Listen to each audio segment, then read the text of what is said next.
राव इंद्रजीत सिंह करने वाले हैं बीजेपी के साथ बड़ा खेल। विधानसभा चुनाव में बीजेपी के साथ कर सकते हैं बड़ा कांड। क्या कांग्रेस के साथ चल रही है कोई बड़ी डील? शांत नहीं हो रहे हैं राव के बगावती तेवर। घोटालों से लेकर व्यवस्था की खोल रहे हैं लगातार पोल।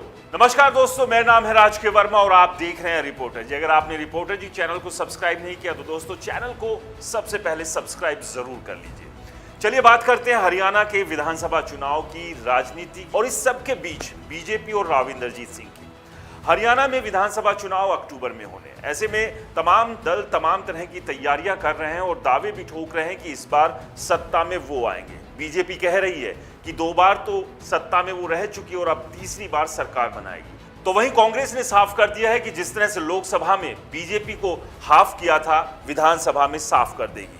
इस सब के अलावा जेजेपी, आईएनएलडी, बसपा, आम आदमी पार्टी भी अपने अस्तित्व और ओपनिंग की आस में चुनाव मैदान में है। लेकिन इस सब के बीच राव इंद्रजीत सिंह की बात करते हैं। लोकसभा चुनाव जीतने के बाद से ही राव इंद्रजीत सिंह के बगावती तेवर देखने को मिल रहे हैं। कोई भी ऐसा दिन या मौका वो नहीं छोड़ रहे हैं जब बीजेपी या हरियाणा सरकार के ऊपर वो निशाना ना साध रहे हो।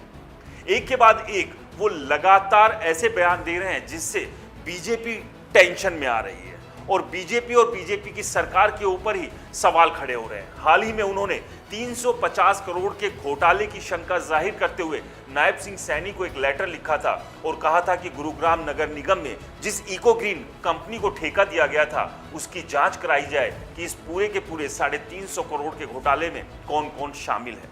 तो वहीं सबके अलावा लगातार वो ये भी कह चुके हैं कि हरियाणा की सत्ता में जाने का रास्ता अगर कहीं से जाता है तो वो अहीरवाल से जाता है और अगर अहीरवाल की बात अगर किसी ने नहीं मानी तो वो घुटनों पर लाना भी जानते हैं। इस सब के बीच अभी उन्होंने हाल में एक और बयान दिया। ये बयान उन्होंने बंदवाड़ी जाकर दिया। बंदवाड़ी वही जगह है जहां पर कि गुरुग्राम और फरीदाबाद का सारा कूड़ा लाकर डंप किया जाता है।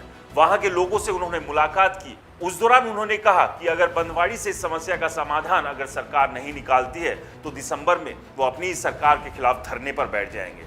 तो आप समझिए कि लोकसभा से सांसद और केंद्रीय राज्य मंत्री राव इंद्रजीत सिंह अपनी ही हरियाणा में बीजेपी सरकार के ऊपर उंगली उठा रहे हैं। तो ऐसे में विपक्ष को तो बैठे बिठाए मौका और मुद्दा मिलना लाजमी है और इसी मौके और मुद्दे को कांग्रेस और बाकी पॉलिटिकल दल विधानसभा चुनाव में जरूर भुनाएंगे। यानी कि बीजेपी के सामने जहां एक तरफ चुनौती जाट है, किसान है और नाराज जनता है, तो वहीं अपने खुद के ही मंत्री भी बीजेपी के लिए परेशानी और सरदर्द बनते जा रहे हैं। ऐसे में अब सवाल यह है कि आखिरकार क्यों राव इंद्रजीत सिंह बीजेपी से इतने नाराज चल रहे हैं। महेंद्रगढ़ में जब अमित शाह आए थे तो उन्होंने राव इंद्रजीत सिंह का हाथ पकड़कर तीसरे पायदान से उन्हें पहले पायदान पर लाने का काम भी किया था और तब उन तस्वीरों को देखकर लग रहा था कि राव की नाराजगी दूर हो गई है। अब वो बीजेपी के बारे में कोई भी ऐसे शब्द या बयान नहीं देंगे जिससे पार्टी और पार्टी की सरकार संकट में फंसे।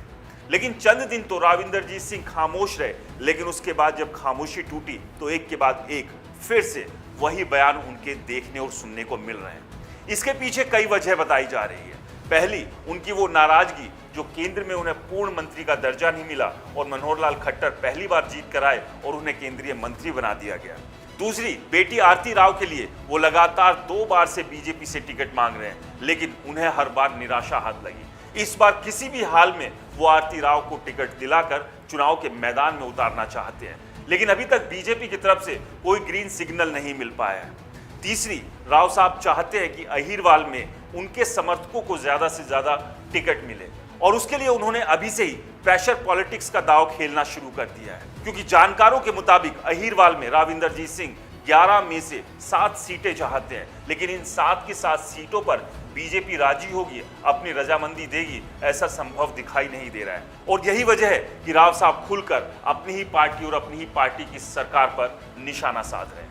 आपको क्या लगता है कि क्या राव इंद्रजीत सिंह की कांग्रेस के साथ भी कोई डील चल रही है? हमें कमेंट्स कर जरूर बताएं और रिपोर्टर जी चैनल को सब्सक्राइब नहीं किया है तो दोस्तों चैनल को सब्सक्राइब करना ना भूलें, क्योंकि हम हैं हरियाणा की आवाज।